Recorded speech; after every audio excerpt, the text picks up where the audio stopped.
Siasat bisa diartikan sebagai sebuah cara, metode, taktik, atau dalam konotasi negatif, siasat bisa disebut muslihat. Namun, secara garis besar, siasat adalah strategi. Siasat bisa direncanakan, namun seringkali dia datang saat kondisi terdesak. Disitulah kreativitas muncul secara tiba-tiba.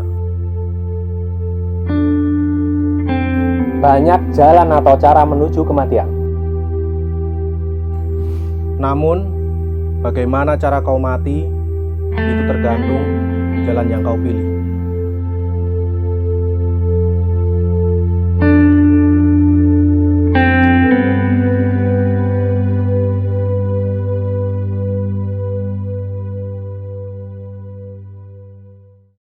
Ini mau ngapain kita, Mas? Sesuai dengan tema kita akan membahas soal perjalanan kehidupan. Oke. Apa itu perjalanannya? Jadi dalam sebuah perjalanan kehidupan, pasti seseorang itu mengalami sebuah kesulitan, sebuah tantangan. Jadi memerlukan Sebuah perencanaan. Wah, itu. Apa itu, Mas? Bisa kasih tahu ke semuanya ini biar Sesuai judul lah. sesuai judul ya? Ya, teman-teman sudah tahu bahwa tadi judulnya. di opening juga udah ada ya. Ya, Nah, untuk intinya ini konten pertama kita. Jadi sebenarnya kita akan mengundang beberapa bintang tamu yang akan kita hadirkan di sini karena ini konten pertama. Jadi ini apa ya? Untuk pengantar lah kalau di laporan skripsi atau apa ini bagian latar belakang lah gitu ya, Mas. nah ya kayak kita kan mempunyai ide seperti itu karena pengalaman dari kita sendiri gitu. Ya, Jadi benar. alangkah baiknya bahwa pengalaman itu kita share ke teman-teman gitu. Ya. Seperti Jadi itu. mohon maaf ya, tektokannya masih kurang ya, atau sorry Lumayan. Depan kamera pertama. Depan kamera pertama, bosku. Nah, kita akan membahas siasat. Waduh, ini sangat kompleks sekali ya, Mas. Iya. Wah, jadi macam-macam seperti yang wah ya, kita belum ini perkenalan dulu. Iya. Wah, ganti itu. Jadi teman-teman bisa manggil aku Pak D. Kamu siapa, Mas? Saya Hasid Muslihin. Nah, itu dipanggil Hasid. Nah, kita akan sedikit sharing tentang siasat yang pernah kita alami di masa lalu. Nah, ini aku tak pura-puranya jadi host dulu. Nah, ya. Nah, nanti Mas Hasid ini Hasid lah rasa Mas malah terlalu formal. Iya. Nah, ini akan menceritakan tentang siasatnya. Tapi sebelum itu, Mas, jadi saya mau tanya dulu. Ini kan di opening tadi kan udah ada itu siasat. Ya. Nah, cuman ini mungkin secara detail itu menurut Hasid itu apa siasat? Menurut saya deskripsi yang kita buat di depan itu udah sangat tepat ya. Tapi tergantung pengalaman yang kita alami begitu. Tapi yang ingin saya ceritakan di sini siasat sebagai bentuk strategi yang itu tidak boleh digunakan kalau sehari-hari gitu. Jadi harus waktu-waktu waktu-waktu tertentu. Jadi kayak misal kita kepepet gitu baru boleh memakai itu. Oke. Nah, ini seperti tadi yang aku bicarakan ya. Kamu punya pengalaman tentang siasat ini nggak tahu sebenarnya? Pasti ada loh. Ya, pasti ada. Manusia ada loh. Iya. Pertama-tama saya sebelumnya saya kasih pengantar dulu ya. Oh iya. Maksudnya biar perjalanan saya bercerita nanti bisa terdengar urut, mudah dipahami. Oke, siap. Jadi ini adalah siasat di mana saya dulu pengen menempuh pendidikan yang lebih tinggi. Harapan. Wah. Saya tuh pengennya sekolah gitu. Jadi kayak dulu waktu SD kayak dari guru-guru karena dulu ya alhamdulillah ya kayak saya tuh sering juara gitu, sering lomba-lomba begitu. Tapi karena keadaan saya tinggal di desa gunung gitu. Oke. Kayak di sini tuh apa ya? Mindset orang-orang, bukan mindset sih, kayak apa ya? Stigma apa ya? Sudut pandang. Nah, sudut pandang orang-orang di sekitar saya itu bahwa sekolah tuh kayak percuma gitu. Jadi sekolah tinggi-tinggi jatuhnya cuma jadi kuli bangunan gitu. Oh, pesimis jadi, dulu ya. Jadi memang dulu ada beberapa orang sih kayak yang udah kuliah tapi jatuhnya itu kayak ya cuma jadi kuli bangunan. Oh gitu. Ya. Nah, mungkin orang tua saya tuh karena orang tua saya cuma tinggal di sini dan pekerjaannya bapak saya cuma tukang kayu, ibu saya cuma kadangnya di kebun-kebun gitu. Jadi kayak penghasilannya kalau buat nyekolahin anak kayak kurang gitu loh. Gitu. Tapi sebenarnya mungkin karena wawasan itu tadi ya, sudut pandang itu tadi. Sebenarnya bapak ibu saya tuh punya kayak sawah. Sebenarnya kalau dijual ya lakunya ya banyak lah, ya, kaya lah ibaratnya. Harta ini sebutannya apa ya? Harta warisan, harta orang dusun. Kayak kayu sono itu dulu banyak gitu loh. Jadi kalau jual kayu sono 1-2 itu buat nyekolahin saya, adik saya itu sebenarnya udah cukup ya. Udah lebih kadang ya. Iya, tapi kayak sudut pandangnya tadi kayak sekolah tuh percuma, kamu ngabisin uang, kamu harusnya buat beli sapi, buat beli apa gitu, malah bisa dapat duit gitu loh. Begitu. Ya. Nah, saya lanjut SMP. Tadi kan SD. Oh, iya. Langsung saja ya, biar agak cepat. Saya lanjut ke SMP. Nah, lanjut. SMP lulus ya, lulusan SMP. Lulusan SMP itu saya bilang ke bapak saya bahwa saya pengen nerus sekolah. Ya. Tapi karena sekolah saya jauh dan teman-teman saya bawa motor, saya pengen dibeliin motor gitu. Biar enak lah, karena mungkin ya saya dulu masih agak-agak gengsi lah. Itu. Maklum kayak egonya bocah. Nah, ego bocah lah gitu. Nah, terus bapak saya kayak nggak sanggup gitu. Kalau jual kayu buat beli motor, buat nyekolahin anak gitu kayak yang kayak saya bilang tadi lah. Nah, terus akhirnya saya nggak sekolah itu. Oh, berhenti.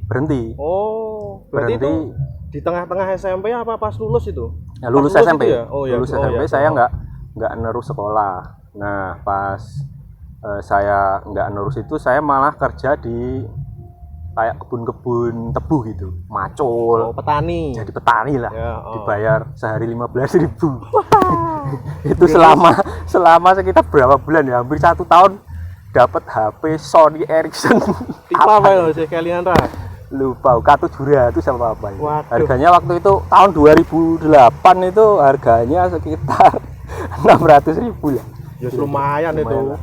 Lumayan 2008. Nah, seiring berjalannya waktu bapak saya mungkin agak terbuka ya. Terus saya udah dibeliin motor, terus saya ditanya mau jadi sekolah apa enggak gitu. Terus saya pikir-pikir demi Allah ya ini ya. Iya Mas. Ya agak guyon dikit gitu. Enggak apa-apa. Maksudnya awalnya tuh saya udah kayak udah lama udah kayak males, udah nggak kepikiran, maksudnya kayak apa nanti saya masih bisa mengingat-ingat pelajaran yang udah lewat gitu loh. Terus ada sisi lain yang ya nggak apa-apa lah, iseng-iseng, siapa tahu bisa kenal cewek-cewek gitu. Itu awalnya nafsu anak muda biasa Mas. Nom-noman. Ya wajar lah, maksudnya saya bukan seorang yang langsung sukses. Maksudnya kayak ya orang awam lah biasa. Ya, benar-benar. Nah, terus saya sekolah di jurusan kayu lah, sekolah di Kalasan gitu. Kayaknya aku juga sekolah. Oh iya. Ya ini beda kelas, satu jurusan. Lanjut. Nah, saya sekolah di jurusan kayu. Terus benarnya saya kayak berjalan biasa di situ. saya selalu juara ya di kayu itu bukan karena saya pintar. Oh kan realita mas. Iya memang. Nggak masalah. Maksudnya kayak teman-teman saya tuh selalu juara 1 dari kelas 1 nyampe kelas 3. Tapi nilai saya itu tidak terlalu bagus. Ya karena memang teman-teman saya tuh kayak orang cuma ayo. Kayaknya teman-teman saya yang nonton ya udah pada tahu lah. Iya. Ya anak-anak kayu ya kayak gitulah, urakan dan kayak liar niat lah sekolah gitulah. Jadi saya tuh ya masih ada niatan belajar dan tapi nggak seantusias, maksudnya nggak yang belajar gitu enggak. Jadi kayak saya udah juara 1 udah puas lah, juara 1 tapi nilainya kayak kurang bagus gitu sebenarnya. Terus waktu kelas 1 itu kayak gini, kayak ada saya mulai sekolah orang tetangga kan tahu dengan kondisi tetangga yang stigmanya masih seperti itu kayak tetangga ada yang mencibir lah.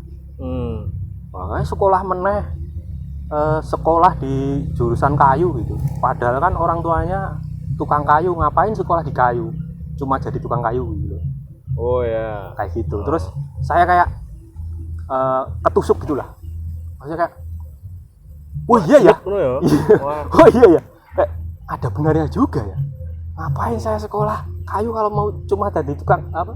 Padahal kadang tukang kayak bapakmu itu kan malah kalau di lapangan mungkin lebih profesional gitu kan. Iya kayak gitu. Jadi kayak saya mikir bahwa saya harus lebih dari tukang kayu nih kayak gitu. Terus waktu itu saya dengar kayak ya pasti adalah guru-guru yang bilang bahwa kakak kelas Anda ikut LKS dapat beasiswa bidik misi gitu buat kuliah gitu. Nah terus saya terinspirasi itu kayak wah berarti saya harus LKS ini kayak gitu.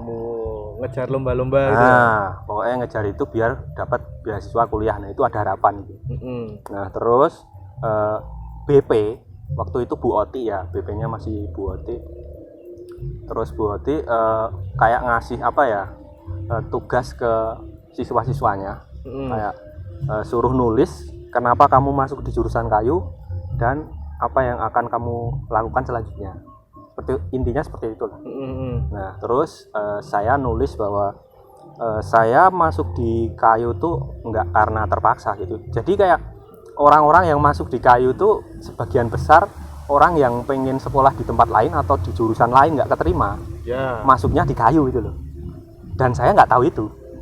Jadi taunya ya saya pengen jadi tukang ukir, tukang kayu yang handal gitu. Itu kayak saya ya kayaknya. Ya kita sama lah. Nanti cerita sendiri, coba lanjutin mas. Nah terus saya nulis seperti itu. Saya memang pengen bisa ngukir, bisa di memang niatnya memang daftar di kayu dan saya pengen kelas 2 tuh ikut LKS, kelas 3 juara LKS juara 1 itu cita-cita saya waktu itu. Oh ya buat teman-teman, LKS itu lomba kompetensi siswa, jadi itu kayak semacam lomba tingkat SMK lah, nanti ada yang provinsi sampai nasional. Nah lanjut mas.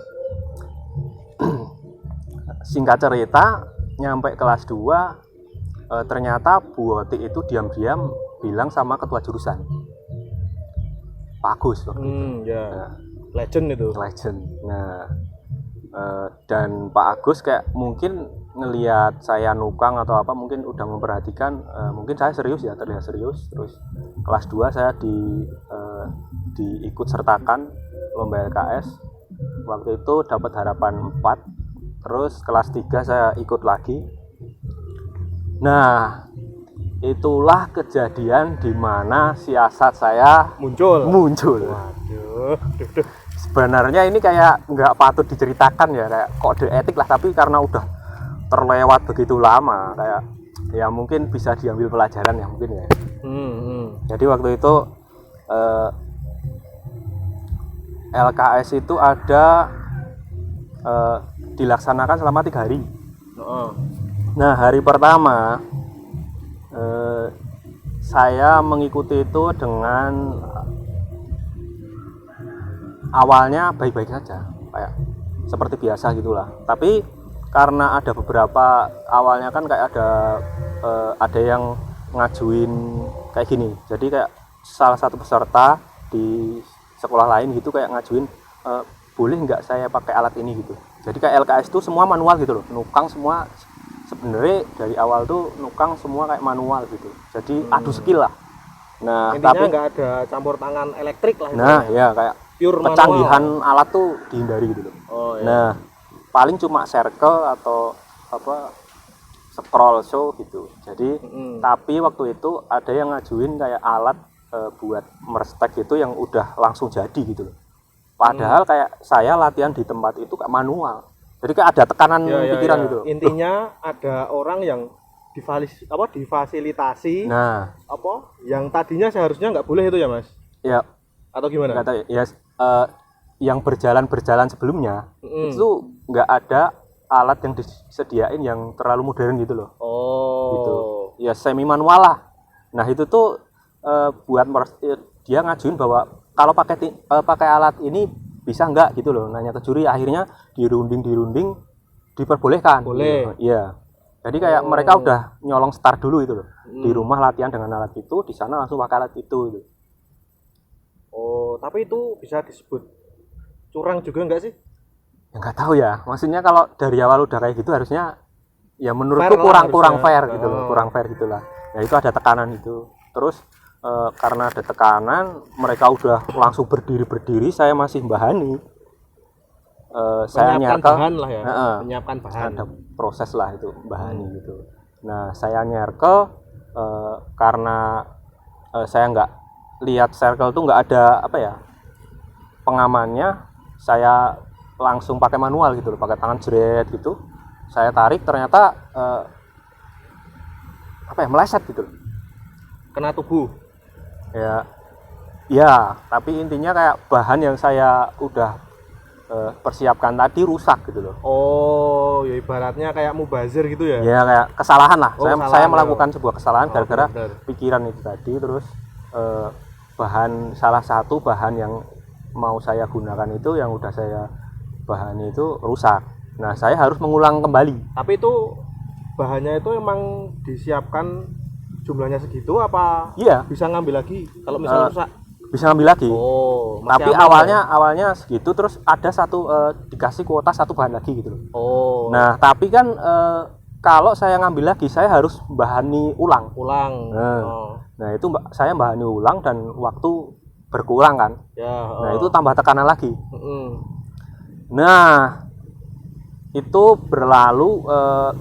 Saya ngambil bahan terus saya bahani itu berlalu terus habis itu waktu selesai ya langsung ke hari kedua ya. Nah sebelum hari kedua saya ngobrol dengan seseorang yang menurut saya berpengaruh di hidup saya ya. Beliau ini sudah saya anggap sebagai guru, sebagai orang tua, maksudnya orang yang sering ngasih saran-saran gitulah. Nah saya curhat. Apakah dia The Legend? Ya itu kode etik lah. Oh ya itulah. Nah terus pakai analogi saja. Nah terus saya curhat permasalahan yang saya alami. Pak gini. Saya malah melakukan kesalahan gini gitu. Terus ngopo mas? Saya cek dulu ya. Takutnya kurang. Aman. Kalau aman. Yuk lanjut. Wah malah nanti bisa di-cut ya? Juga usah di-cut juga apa-apa mas. Oh ya. Santai. Siap. Ngobrol santai weh. Halo cek. Aman. Terus yuk lanjut. Nyampe mana? Nyampe The Legend. Oh ya. Saya curhat tadi. Saya curhat. Saya memperoleh kesulitan dan tekanan pikiran itu. Beliau cuma bilang begini. Seseorang kalau sudah maju perang nggak boleh mundur. Apapun hasilnya harus tetap maju, jangan mundur. Itu satu. Terus yang kedua, kalau sudah kepepet, kamu harusnya sudah menyiapkan sesuatu seperti senjata pamungkas. Dia namakan siasat. Lah ini. Yo lanjut. Begitu. Jadi kayak jadi intinya beliau bilang bahwa kamu harus punya siasat Nah, siasat itu boleh digunakan, tapi cuma kalau kamu kondisi kepepet, cuma bilang begitu. Nah, terus saya renungkan omongan beliau, saya pulang, terus hari keduanya lomba lagi ya. Terus saya malah melakukan satu kesalahan lagi gara-gara kepikiran itu. Jadi kayak ada satu peserta yang ada scroll ya. Scroll itu butuh dikencengin. Itu pakai kunci. Ya, Nah, kuncinya itu dibawa sama dia. Mau tak ambil nggak boleh. Wah. Loh itu juga ada kong kali kong loh. Iya, nggak tahu itu ya. Tapi dia bawa terus supaya mungkin nggak dipakai orang lain dan dia langsung bisa pakai gitu ya, mungkin kayak gitu. Nah, karena tanpa kunci langsung saya scroll gitu, ada kesalahan gitu loh, kayak kebablasan gitu. Nah, kita bisa ngobrol sama mas-masnya itu tadi loh. Nah, itu mungkin siasatnya. Tapi siasat yang bertentangan dengan saya. Lanjut. Terus karena salah scroll tadi, saya tutupin biar nggak kelihatan juri ya. Saya tutupin. Terus itu saya lanjut bahan yang lain, saya rakit yang lain, tapi yang itu bagian itu saya tutupin biar juri nggak ngelihat bahwa saya melakukan kesalahan di situ. Nah, hari kedua mau usai, saya berpikir masih terngiang-ngiang ucapan beliau itu, kamu harus punya siasat. Jadi kayak pikiran saya, wah saya harus nambah yang tadi, saya harus bahani lagi ulang waktu saya berkurang banyak gitu loh. Jadi saya harus bisa mempersingkat waktu. Nah, tadi kan yang bahan yang rusak hari pertama itu ditarik sama panitia. Jadi saya diganti bahan baru. Nah, bahan yang rusak tadi diambil sama panitia. Nah, saya kepikiran bahwa saya pengen mencoba ngambil lagi bahan yang sudah saya bahani gitu loh. Terus yang rusak tadi. Yang rusak. Saya ambil lagi, saya nanya, "Pak, kalau bahan yang rusak tadi saya gunakan boleh tidak toh? Kan itu juga udah jadi bahan saya gitu. Udah saya ini." Terus buat apa ya? Pokoknya tak pakai gitu.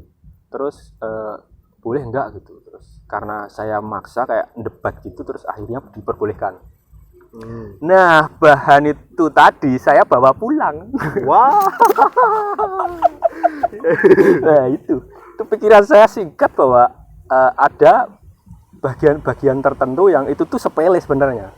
Kayak cuma bikin kotak kecil yang cuma diceret-ceret di amplas gitu, tapi butuh ketelitian biar pas, rapi gitu loh. Ini memakan waktu gitu loh. Hiasan lah ya. Hiasan. Saya pikir tapi itu nggak ada di desain ya? Ada. Oh. Itu ada di desain. Nah, terus saya bawa pulang bahan itu soalnya saya berpikir bahwa kalau saya cari bahan lain di luar itu bakalan beda dari seratnya, dari penampakannya bakal berbeda itu. Nanti ketahuan. Soalnya saya berpikir untuk mempersingkat waktu, saya membuat bagian itu di rumah gitu loh. Jadi bahan saya bawa pulang, saya buat di rumah, terus saya bawa di hari ketiga. Nah, saya bawa di hari ketiga sembunyi-sembunyi, terus makluni. Terus saya ngelihat suasana nggak ada yang lihat, saya pakai. Tapi itu posisi masih ada proses lagi untuk melanjutkan di sana. Masih ada. Jadi itu kayak pagi hari gitu loh. Jadi saya keluarin, ngelihat suasana masih pada sibuk mempersiapkan, tuh saya keluarin, terus saya pakai. Terus yang tadi yang ke scroll tadi, saya tutupin hiasan.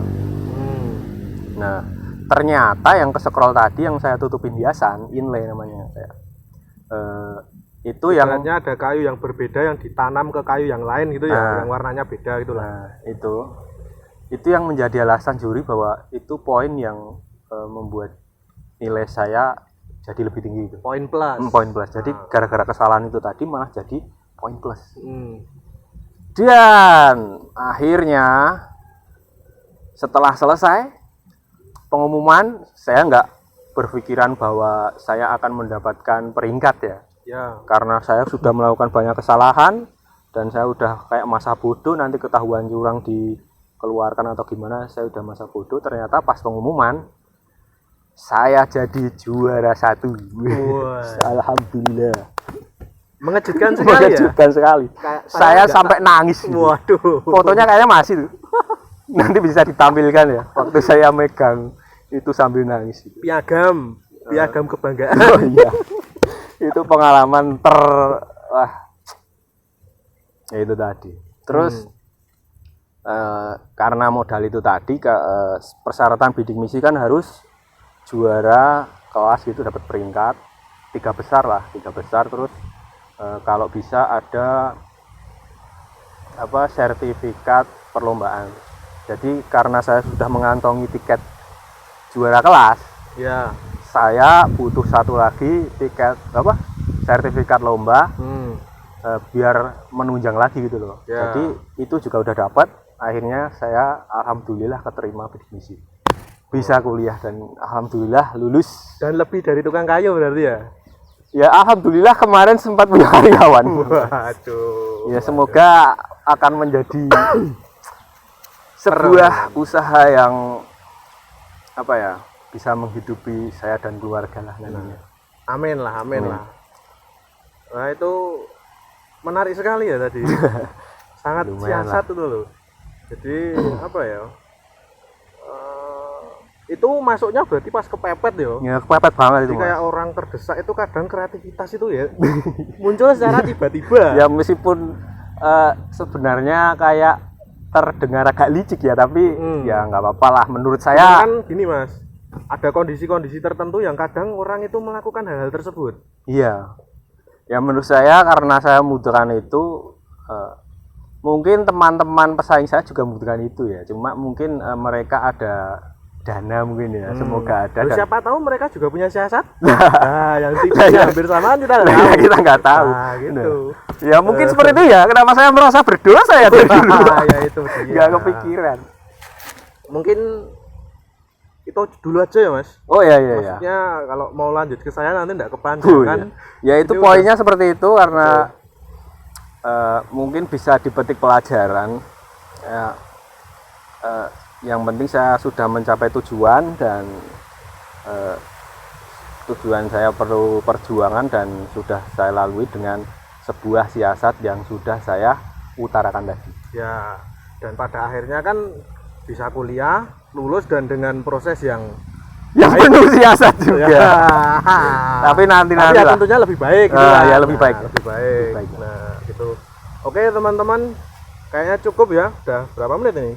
Hampir ya 27 menit lah. Wow, lumayan. Seperti podcast Deddy Corbuzier. Podcast YouTuber terkenal. Mantap. Gak apa ya, semoga aja kita bisa mendapatkan AdSense. Wah, semoga bisa mengikuti mereka. Dan dapat apa itu? Kotak-kotak itu loh, pengen aku. Oh iya Mas, Kotak-kotak Magnum filter. Wah, gebul. Oke teman-teman, cukup sekian aja ya Mas. Oh iya, alhamdulillah. Nah,